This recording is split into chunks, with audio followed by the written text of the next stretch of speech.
Hello students, देखो topic है work done on the electric dipole in a uniform electric field. यानी electric dipole को जब uniform electric field में place करते हैं तो उस पर वर्क डन कितना होता है, यानी वर्क का एक्सप्रेशन फाइंड आउट करना है। कब? जब उसमें हम एंगुलर डिस्प्लेसमेंट प्रोड्यूस करेंगे तब। क्लियर? अब देखो, सबसे पहले याद रखना होगा torque is equal to PE sine theta. Torque is equal to क्या होगा? PE sine theta. जैसे एक मिनट समझ लो, लीनियर मोशन में वर्क डन का फॉर्मूला होता है फोर्स इनटू डिस्प्लेसमेंट होता है। तो फोर्स का एक्सप्रेशन होता है मास इनटू एक्सलेशन।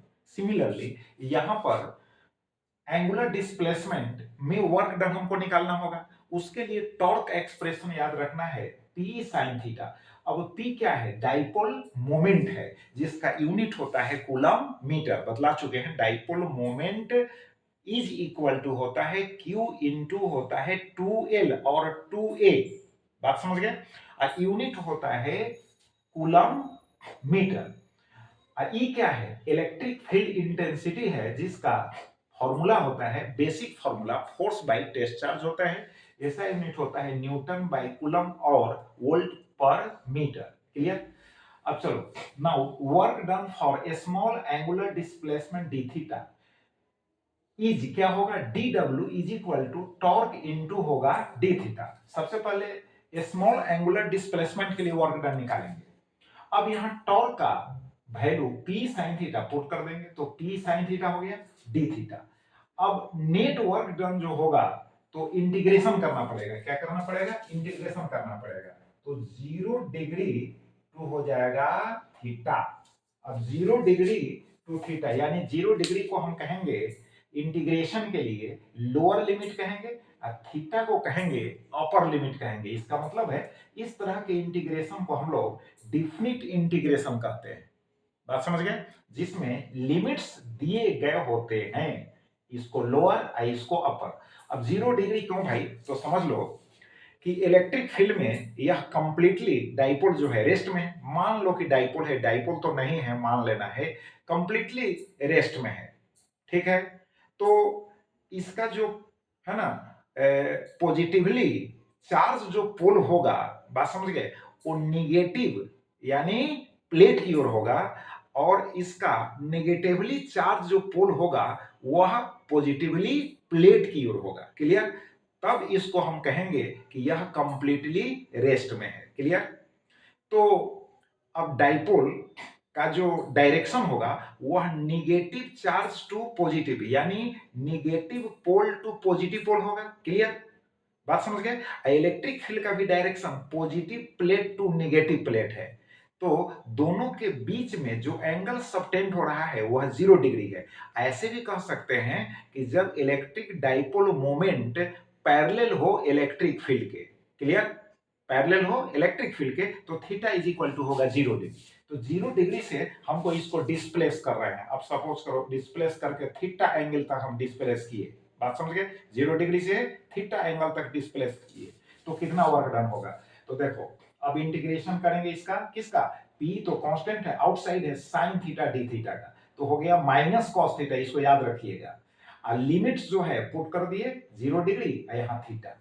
अब minus cos theta becomes cos theta. कब? जब लिमिट्स का पोजीशन चेंज हो जाएगा तब। तब हो गया नीचे थीटा और ऊपर हो गया 0 डिग्री। अब देखो, अब लिमिट्स को रखेंगे तो थीटा के प्लेस पर 0 डिग्री माइनस थीटा के प्लेस पर अब थीटा ही रखना है। तो यहाँ cos 0 डिग्री का वैल्यू हो जाएगा 1, cos थीटा ऑलरेडी रहेगा, तो यहाँ हो गया P into 1 minus cos theta. Clear हो गया? तो work done is equal to हो गया P into 1 minus cos theta. Clear? अब देखो, if theta is equal to 180 degree अगर प्लेस करते हैं, 180 डिग्री प्लेस करते हैं, तो cos 180 डिग्री का वैल्यू होगा -1 होगा। तो यहां पर माइनस माइनस क्या हो जाएगा? प्लस। तो 2PE होगा, यानी मैक्सिमम वर्क डन का केस में आपको मिलेगा 2PE। क्लियर? ऐसे 0 डिग्री अगर रख देते हो तो cos 0 डिग्री का वैल्यू क्या हो जाएगा? 1। तो 1 माइनस 1 इज इक्वल टू 0। इसका मतलब हो गया कि work done is equal to हो जाएगा 0, वर्क ही नहीं होगा। तो मैक्सिमम वर्क का एक्सप्रेशन याद रखना है, W max is equal to 2PE। Clear? अब चलो next, potential energy of a dipole in a uniform electric field. अब जैसा पहले से भी जानते हो, वर्क डन जो होता है बाय एक्सटर्नल एजेंट जो होता है कन्वर्टेड इनटू पोटेंशियल एनर्जी। जो वर्क डन होता है बाय एक्सटर्नल एजेंट वह पोटेंशियल एनर्जी में कन्वर्ट हो जाता है। बात समझ गए? तो वर्क डन जो होगा is equal to delta U हो गया। यू का मतलब समझो पोटेंशियल एनर्जी, तो work done is equal to delta U, और delta U is equal to होगा U F minus U I. इसका मतलब हुआ final electric potential energy minus initial electric potential energy. अब वर्क डन निकालेंगे पहले, तो work done is equal to D W. अब डी डब्ल्यू का इंटीग्रेशन करना पड़ेगा तब ना डब्ल्यू मिलेगा। वर्क डन जो डब्ल्यू है जिसको हम नेट वर्क डन कहेंगे, तो इंटीग्रेशन ऑफ डी डब्ल्यू से प्राप्त होगा। अब लिमिट्स यहां θ1 और θ2, देखो पोटेंशियल एनर्जी फाइंड आउट कर रहे हैं, है ना? तो जब θ1 होगा फिर भी उसके पास एनर्जी होगा, जब θ2 होगा फिर भी उसके पास एनर्जी स्टोर होगा। तो θ1 टू θ2 टॉर्क डी थीटा हो गया। टॉर्क का वैल्यू आप जानते हो P sin थीटा, तब हो जाएगा integration of P sin theta D theta. Under limits क्या है? θ1 एंड θ2, यानी लोअर लिमिट इंटीग्रेशन का है θ1, अपर लिमिट जो है θ2 है। अब इसका जो वैल्यू होगा यहाँ पर माइनस कॉस थीटा होगा। लिमिट यहाँ पुट कर दिए लोअर लिमिट, यहाँ पर अपर लिमिट पुट कर दिए, तो θ1 लोअर लिमिट हो गया, अपर लिमिट हो गया θ2। P जो है कांस्टेंट है। अब देखो P तो कांस्टेंट है यहाँ। अब लिमिट्स रखेंगे तो थीटा के प्लेस पर, है ना, θ2 रखेंगे तो माइनस कॉस θ2 हो जाएगा। फिर माइनस देना है, यहां माइनस देना है, समझ गए? ये तो इंटीग्रेशन का रूल है जिसके कारण यहां माइनस पुट करना पड़ रहा है। और उसके बाद जो है फिर थीटा के प्लेस पर रखना होगा, यानी θ1 तो माइनस कॉस θ1। अब P से मल्टीप्लाई कर देंगे तो माइनस PE कॉस θ2 हो जाएगा, माइनस रहेगा। अब फिर P से इसमें मल्टीप्लाई करेंगे तो माइनस PE कॉस θ1 हो जाएगा। बात समझ गए?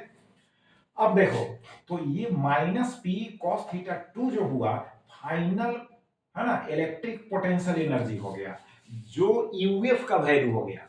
और यहां पर देख रहे हो माइनस PE cos θ1, यह हो गया इनिशियल इलेक्ट्रिक पोटेंशियल एनर्जी जो UI का वैल्यू हो गया। तो देयरफॉर वर्क डन जब हम निकाल लिए, और work done is equal to है डेल्टा यू, इसका मतलब delta U is equal to हो गया यूएफ माइनस यू आई। अब यू आई के प्लेस पर हो गया minus P cos θ1 and U F के प्लेस पर हो गया माइनस पी कॉस θ2। अब जनरल हम अगर इलेक्ट्रिक पोटेंशियल एनर्जी का एक्सप्रेशन अगर लिखते हैं तो यू थीटा क्या लिखेंगे? General U theta is equal to minus P cos theta. therefore we can write as minus vector p dot vector e भी लिख सकते हैं। बात समझ गए? Minus vector p dot vector e, क्योंकि आप जानते हो vector a dot vector b is equal to होता है v cos थीटा, इसलिए हम इस फॉर्म में भी लिख सकते हैं। अब देखो नंबर 1 में क्या है? Theta is equal to 0 degree करते हैं, तो theta is equal to 0 degree करेंगे तो u0 is equal to minus P होगा, क्योंकि cos 0 डिग्री का वैल्यू हो जाएगा 1, तो माइनस पी मिलेगा। तो इस केस को हम कहेंगे स्टेबल इक्विलिब्रियम। क्या कहेंगे? Stable equilibrium. स्टेबल इक्विलिब्रियम का मतलब फिर से समझ लो कि डाइपोल जो है, देखो डाइपोल को रखा गया है यूनिफॉर्म इलेक्ट्रिक फील्ड में। इलेक्ट्रिक फील्ड का डायरेक्शन है ना, लेफ्ट टू राइट, याद रखो left to right, left to right, ठीक, लेफ्ट टू राइट हो गया इलेक्ट्रिक फील्ड का डायरेक्शन। अगर यह रेस्ट, है ना, पोजीशन में है, इसका मतलब है कि इसका जो पॉजिटिव पोल होगा, बात समझ गए, वह इलेक्ट्रिक फील्ड के नेगेटिव प्लेट की ओर होगा, और इसका जो नेगेटिव पोल होगा वह, है ना, इलेक्ट्रिक फील्ड के पॉजिटिव प्लेट की ओर होगा। तो इस केस को हम कहेंगे स्टेबल इक्विलिब्रियम। जब इसको हम, है ना, टर्न करके ले जाएंगे, यानी एक्सटर्नल फोर्स के द्वारा जब इसको हम, है ना, एंगुलर डिस्प्लेसमेंट प्रोड्यूस करेंगे कितना 180 डिग्री। अब देखो 180 डिग्री, है ना, एंगुलर डिस्प्लेसमेंट जब प्रोड्यूस करेंगे तब यह जो केस होगा अनस्टेबल इक्विलिब्रियम। तो दोनों यहां पर कंडीशंस को हम यहां समझा दिए। अब एक चीज और समझ लो, इंटीग्रेशन जो हम करते हैं तो इंटीग्रेशन में बीच में जो है यहां पर माइनस साइन हम पुट करते हैं। तो इसको समझ लो, सपोज कर लो कि इसका लेंथ जो है 1 मीटर है, ये रबर का टुकड़ा है, ठीक है, इसका लेंथ जो है 1 मीटर है, याद रखिएगा। अब इस छोर को हम पकड़ लिए और इस छोर को खींच कर आगे ले गए, बात समझ गए, खींच कर आगे ले गए 1/2 मीटर, यानी 1/2 मीटर, है ना, इसके लेंथ में अगर इंक्रीज हुआ खींचने पर एक्सटर्नल एजेंट के द्वारा, एक्सटर्नल फोर्स के द्वारा, तो टोटल लेंथ कितना हो गया, यानी 1 मीटर पहले था ही, 1/2 मीटर इसके लेंथ में इंक्रीज करता है अगर एक्सटर्नल फोर्स के द्वारा, तो 1.5 मीटर हो गया। तो अपर लिमिट हो गया 1.5 मीटर, यानी 1.5 मीटर हो गया, ठीक। और जितना था वह हो गया लोअर लिमिट 1 मीटर। क्लियर। अब कहेंगे हम तो पहले ही बतला दिए हैं इतना इंक्रीज किया, हम सिर्फ कहते कि इसको खींचकर अगर 2 मीटर तक ले गए, मान लो इसको खींचकर 2 मीटर तक हम ले गए। अब पहले लेंथ इसका कितना था 1 मीटर, तो अगर 2 मीटर तक ले गए तो कहा जाएगा कि इसके लेंथ में कितना इंक्रीज हुआ, इसकी लंबाई में कितनी वृद्धि हुई। तो 2 मीटर तक हम ले गए तो 2 मीटर जो हो गया इसका, इसके लेंथ का अपर लिमिट हो गया।